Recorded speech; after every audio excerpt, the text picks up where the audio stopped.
आपोषणयताचनः कलशोदकेन स्नपयामि हिरण्योदकेन स्नपयामि अभीगोदकम् बिल्लदलं ఒకటి తీసుకోండి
రామచంద్ర పరబ్రహ్మణే నమః.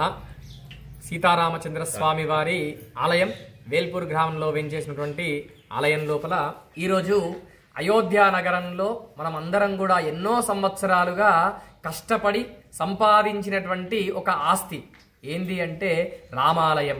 ఆ రామాలయాన్ని నిర్మించుకోవాలని ఎందరో త్యాగమూర్తులు ఎన్నో రకాలైనటువంటి ఇబ్బందులు పడుతూ ఎంతో మంది ప్రాణాలను కూడా త్యాగం చేసిన మనకు చిట్ట చివరి సంవత్సరం పుష్యమాసము లోపలనే 22వ తారీఖున జనవరి 22వ తారీఖున అక్కడ ప్రతిష్ఠ అనేటువంటిది జరిగి మనందరికీ కూడా ఆనందాన్ని ఇచ్చింది. అప్పుడు ఆ గ్రామంలో మనమందరం ఇక్కడ పెద్ద ఎత్తున కార్యక్రమాలు కూడా చేసుకొని ఉన్నాం. ఈ సంవత్సరం కూడా 22వ తారీఖును బాలరాముని మర్చిపోకుండా మన యొక్క రాముని యొక్క ఆలయంలో పంచామృత అభిషేకాలు, ఆ తర్వాత సాయంత్రము పల్లకీ సేవ నిర్వహిస్తామని మన యొక్క ఆలయ కమిటీ కానీ గ్రామ కమిటీ కానీ ప్రజల యొక్క సమక్షంలో నిర్వహిస్తున్నామని చెప్పడానికి సంతోషిస్తున్నాం. జై శ్రీరామ్.